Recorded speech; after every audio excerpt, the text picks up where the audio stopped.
Estamos na província de Azángaro, no Peru, uma bela região campestre, onde é abundante a criação de ovelhas e lhamas e um principal cultivo é de quinoa, como podemos ver nessas plantações aqui ao fundo. Neste momento estamos escalando o monte de Caquencorane e o que nos trouxe nessa empreitada, a 4.000 metros de altitude, o que torna difícil até a respiração nessa subida, são troncos de árvores como este, petrificados. E esta é só a primeira amostra que encontramos de mais de 100 que estão espalhados pelo monte.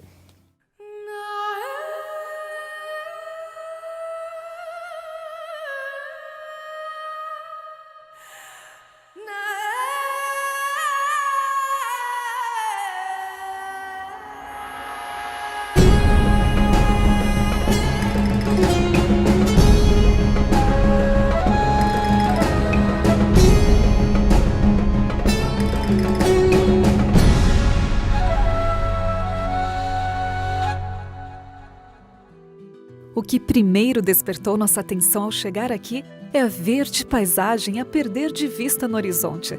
Lembrando que no episódio anterior estávamos diante de uma imensidão estéril de areia. Este é um contraste tanto. Do deserto de Ica, região árida a nível do mar no litoral peruano, fomos para os altiplanos da fronteira com a Bolívia, bem perto do lago Titicaca. Estamos seguindo a trilha pelo denominador comum que conecta estes dois lugares, os fósseis. Aqui, neste caso, a busca por árvores petrificadas. Ainda no início da subida, encontramos também um outro tipo de evidência geológica. Podemos apreciar que temos aqui fragmentos de rocas redondeadas e algumas subredondeadas. Nos ríos vemos as rocas redondas. Y esto es una evidencia de que esto se ha formado en un ambiente con bastante agua. Ao continuarmos a subida, presenciamos mais uma vez a formação geológica. Y aquí en la sección un poco más alta encontramos más material conglomerado. Podemos apreciar aquí los fragmentos de roca conglomerática redondos y se extienden en esta línea hacia la parte más superior, vemos aquí, e continua, mais material conglomerados. A presença de seixos arredondados ou subarredondados indica primeiramente que esse material foi transportado ao longo do leito fluvial. É o transporte no fundo do rio que vai dar aquela forma arredondada e até esférica nesses seixos. O fato dele estar associado com a matriz arenosa, uma areia mais fina, e a gente encontrar ali os planos de estratificação e as laminações, que são estruturas sedimentares, tudo isso indica que esse material teria se formado em um ambiente contendo água. No caso dos fragmentos mais grosseiros, inicialmente eles são angulares, totalmente angulares, mas à medida que eles vão deslocando ao longo do canal fluvial, o impacto e a erosão vai fazendo com que principalmente as pontas vão ficando arredondadas, até que no final eu tenho um seixo praticamente arredondado.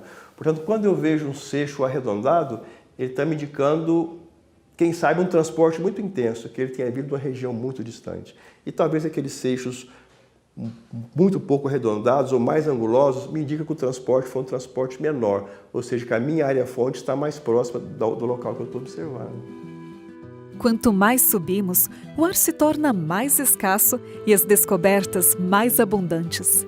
Basta avançar um pouco mais para sermos novamente surpreendidos por outra interessante formação geológica. En este sector encontramos la presencia de estructuras sedimentarias bien definidas. Podemos apreciar aquí líneas paralelas, o sea, laminadas, y aquí un pequeño corte, y luego las líneas paralelas y otra vez la estructura que está cortando. Entonces tenemos aquí material sedimentario laminado, estructuras laminadas, luego tenemos aquí un canal, estructuras laminadas y luego aquí otro pequeño canal.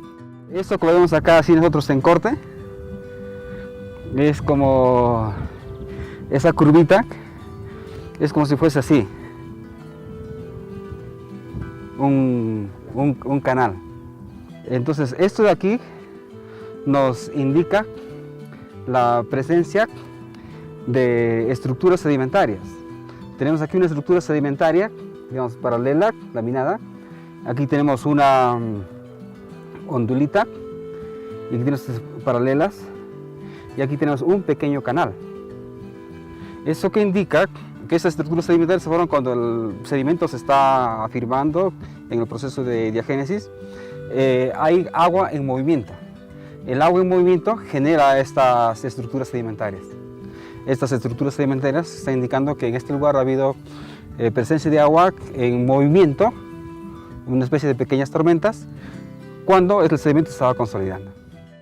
Nem tudo que você observa na rocha é produto direto da sedimentação. O que acontece é que depois que os sedimentos se acumularam, ele passa por um processo que nós chamamos de litificação. Litificação, o que é? É a passagem do sedimento para a rocha. Nesse processo tem alterações físicas, alterações químicas, que tornam aquele sedimento macio, mole, numa rocha dura e consolidada.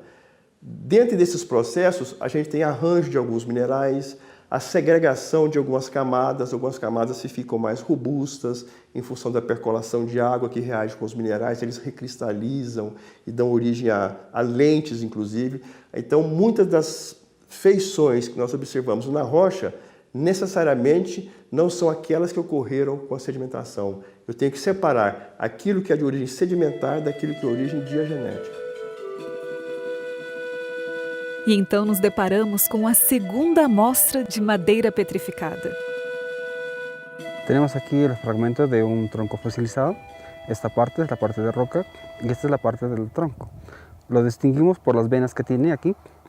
Son las estrías del tronco fosilizado, fragmento del tronco fosilizado. Nossa jornada de descobertas se torna cada vez mais interessante. E a esta altura da trilha, os fragmentos de árvores petrificadas parecem se multiplicar.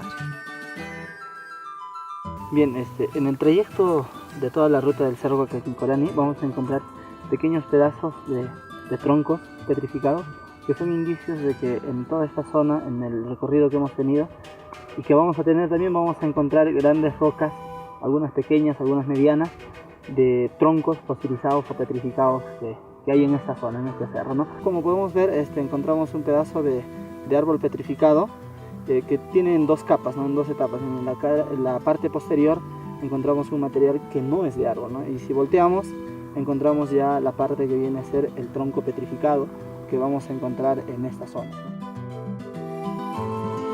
Aquí tenemos otro fragmento de un árbol petrificado. Lo reconocemos por las estrías y por las venas que tiene, pero está rellenado con conglomerados de arenisca. E esses pedaços aqui também são... Sí, estos aquí también son Interessante a diferença de fragmentos. cor, a diferença de cores e texturas entre eles. Se ve la textura bien definida, ¿no? Las líneas, las estrías del árbol. As árvores petrificadas, elas podem ser encontradas nas cores mais diversas. Algumas são negras, outras são azuladas, esverdeadas, amareladas, avermelhadas. A cor nas árvores petrificadas se dá em função de uma substância que combina com o quartzo. Por exemplo, se nós temos junto com o quartzo um pouco de cobre, o processo de permineralização vai gerar um tronco de cor esverdeado a azulado. Se é, por exemplo, o manganês que estiver associado com o quartzo, a sílica, eu já vou ter um tronco mineralizado de cor mais alaranjada. Se eu tenho ferro, nós vamos ter um tronco petrificado de cor avermelhada a amarronzada. Portanto, é o componente que está associado com o quartzo que vai dar as várias tonalidades que nós encontramos nos troncos petrificados.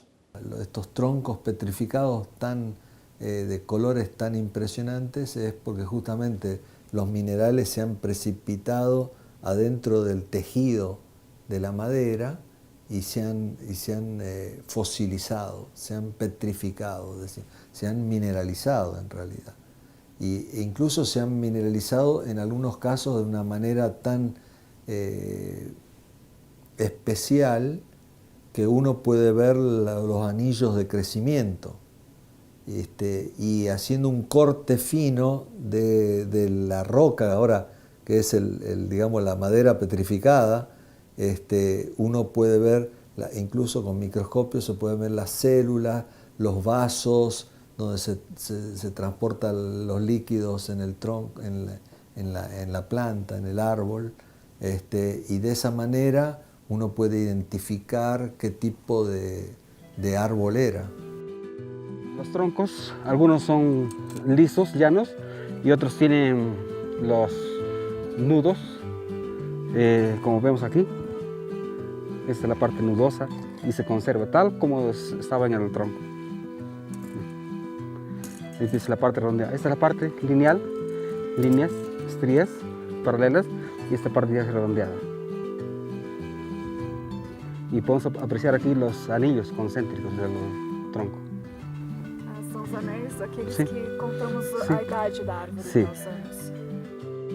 O primeiro passo no processo de fossilização é quando a matéria vegetal, os troncos ou lenho, eles são soterrados junto com o material arenoso, lamoso ou mesmo em meio a cinzas vulcânicas. Esse material é muito rico numa substância que nós chamamos de silício, ou mesmo no carbonato, de forma que a água de circulação, a água que percola os sedimentos e que percola os tecidos vegetais, fica muito rico nesses minerais. O que acontece é que, à medida que essa água percola os tecidos vegetais, esses minerais começam a preencher os espaços intercelulares e intracelulares com a substância mineral. Essa substituição é a nível molecular, portanto, ele reproduz todas as estruturas dos vegetais, os lenhos, as cascas, os vasos, né? De forma que o produto final é uma cópia quase que perfeita do produto original. Tenemos aquí el tronco, ¿sí? Apreciamos las líneas y aquí es un fragmento de ese tronco. Si nosotros lo observamos con la lente, con la lupa, vamos a distinguir aquí pequeños cristalitos de sílice. Entonces, ¿qué significa? Que el sílice ha reemplazado el tejido del árbol, del tronco. Entonces, esa es parte del proceso de fosilización. La parte, digamos, del tronco, que es la parte, digamos, leñosa, ha sido reemplazada con el sedimento.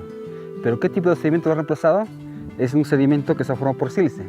¿De dónde proviene ese sílice? De las rocas que están alrededor, de las rocas que han cubierto, depositado, digamos, este árbol. Agora, mais próximos do cume, nos vemos cercados de madeira petrificada espalhada por todos os lados.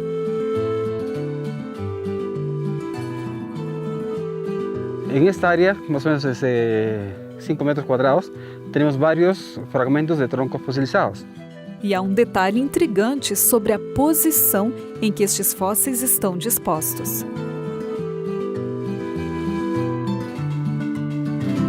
Otro aspecto que vemos aquí en la disposición de estos troncos fosilizados es su orientación. Por ejemplo, este tronco aquí tiene una orientación hacia el norte, ¿no? Hacia el norte. Esta parte de aquí, este otro tronco, tiene una orientación sur-oeste. Esta parte de acá.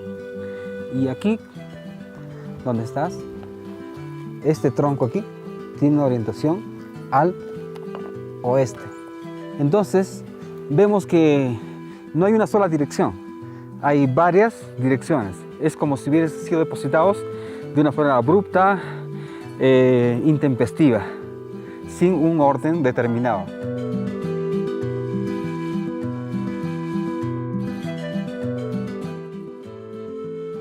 Es como si hubiese sido arrastrado y hubiese sido depositado de esta forma. Otro dato que nos indica que ha sido transportado, porque junto con estos troncos tenemos los conglomerados. Estos conglomerados están alrededor de los troncos. Quiere decir que el tronco ha sido arrastrado juntamente con estos clastos redondeados e subredondeados.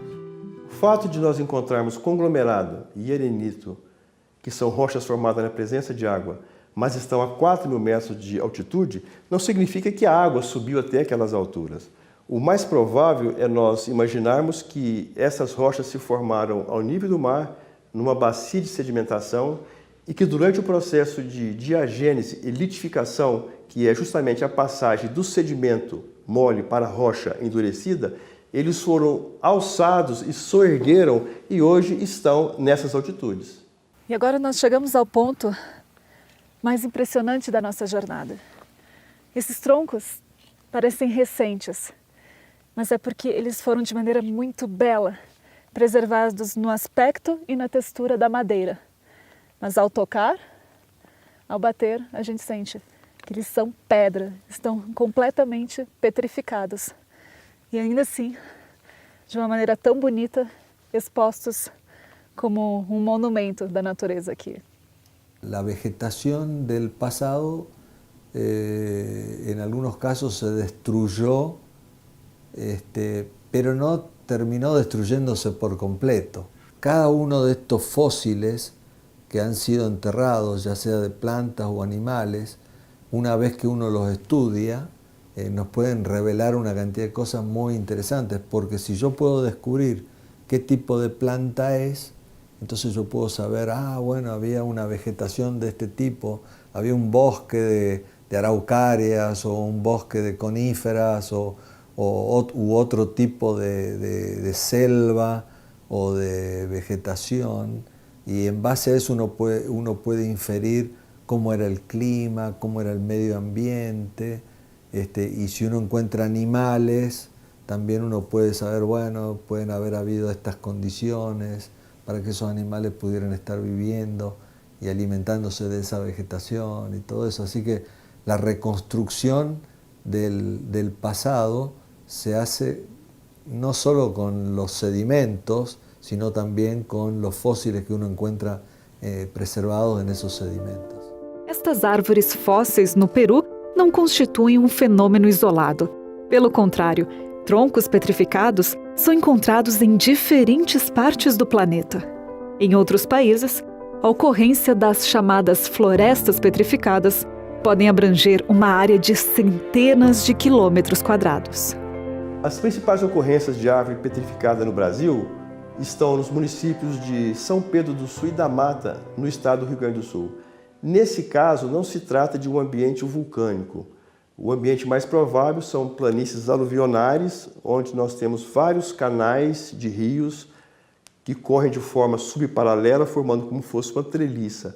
Esse material é muito rico em material silicoso e, portanto, muito propício para soterrar, permineralizar e gerar os troncos petrificados. En América hay varios distintos depósitos en distintos lugares donde hay distintos tipos de plantas petrificadas. En algunos casos hay troncos, algunos muy grandes, como en el Parque Nacional del Bosque Petrificado. Ahí hay troncos muy grandes de araucarias y otros árboles que existieron en el pasado y que fueron preservados como fósiles. That I love about Yellowstone are the fossil trees that you find in the park. There are fossil trees almost over the entire northern part of Yellowstone Park, and even a lot of trees outside the park. Probably the most famous place is Specimen Ridge, and there's these upright trees there. An area of the park where there are preserved fossil trees. And these fossil trees many times are sticking up like they grew where they are. They have structures at the bottom that look like they might have grown there.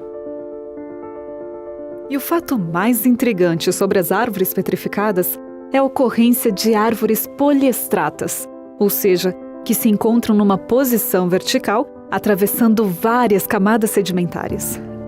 Se de acordo com a premissa uniformitariana, que postula que os processos do passado devem ser compreendidos à luz dos processos atuais, as camadas se acumulariam ao longo de milhões de anos. Como então estas árvores poderiam ter resistido ao passar de tantas eras, expostas às intempéries do clima, à ação de micro-organismos, e mesmo assim estarem completamente preservadas em mais de uma camada? Seria esta mais uma evidência de um grande evento catastrófico? There are many levels of these fossil trees, and some of these trees are standing upright, like, you know, it looks like they almost grew right where they were fossilized. And there are many layers, as many as 60 layers in some places, and if you assign a length of time for each layer, then it would represent thousands or hundreds of thousands or tens of thousands of years, a long period of time. Much too long for us to put in our story of the earth with the flood and the story in Genesis. This data was cited as an important criticism of the young earth creation. So basically the argument was, well, there's 27 different layers of these fossil forests, and so what would happen is a forest would grow and it would be destroyed by a volcanic catastrophe. Another forest would grow and that would be destroyed. Another forest would grow, that would be destroyed 27 times. And so people said, look, there's at least 27,000 years of Earth history there. The Bible must be wrong. So we began to study that many years ago, and we started evaluating it from our perspective, which is that not only is the possibility that they grew there, but also the possibility that they were brought there in some way that didn't take long periods of time. So we began to study then the fossil forests, and we did many studies. We came and studied the pollen that were at the bottoms of the trees, and we studied the leaves from the trees, and we studied the trees themselves and identified the kinds of wood in the trees, and we studied the rings of the trees to find out what we could learn about it. And everything that we studied, we ended up finding out that it looked like the forest didn't grow there, that they must have been transported there, or some other process must be responsible for them. They are not where they originally grew. So we began to publish this in the scientific literature, and we published a number of papers on this. And eventually, it looked very much like we were right and the standard explanation was wrong. And then we had a great catastrophe in 1980 when Mount St. Helens blew up. And when it blew up, it was such an immense explosion, probably the largest explosion ever witnessed by human beings, at least in recent times. And it destroyed hundreds of thousands of acres of forest and just blew the trees over flat. And these trees then began to be transported, and they were carried down into a lake in the area, and then the trees began to float. Some of them floated upright, and then they began to settle to the bottom of the lake. Various scientists began to investigate these trees, and with the eruption of Mount St. Helens in 1980, it became very clear that these fossil forests were not 27 different layers of fossil forests, but this was probably the result of maybe a single volcanic catastrophe that made all these layers. And if you look at the trees carefully, the trees have broken roots. The trees don't have any bark. The trees don't have any branches. And so if you have the right image and begin to look at these trees carefully, all of a sudden you realize this isn't evidence of a lot of time. This is evidence of a tremendous volcanic catastrophe. So when this volcano blew up, it was the biggest explosion that had ever been witnessed by man, at least in recent times. And there were hundreds of thousands of acres of trees that were blown over. And these trees eventually washed down into a lake called Spirit Lake. And the logs sat in the water, and they began to get waterlogged, and they turned upright. And eventually they settled down on the bottom of the lake, and they would be covered then by some sediment. And if there was another explosion, then the next explosion would have come in and covered those logs and buried them. So this kind of a process gave us a model, which was exactly the model that we had imagined and published already, that these forests were accumulated very fast. Entonces, ¿cómo puede ser si estas capas ocurrieron a través de miles de años o cientos de miles de años?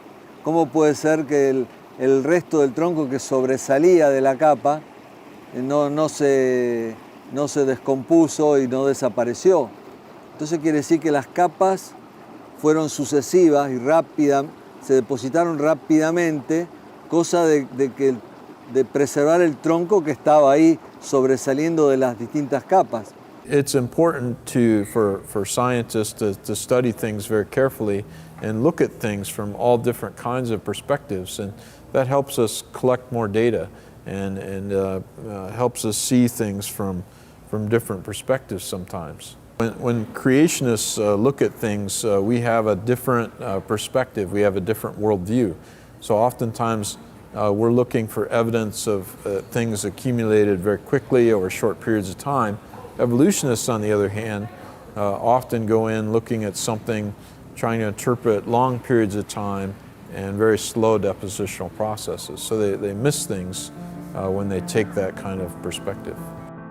Qual a história escondida entre as ranhuras destas árvores? Há várias perguntas sem respostas que convertem estas árvores petrificadas em enigma. Qual sua verdadeira procedência? A que distância foram transportadas? Quando esta petrificação ocorreu? E em que contexto essas formações geológicas com presença de água se ergueram até os 4.000 metros de altitude?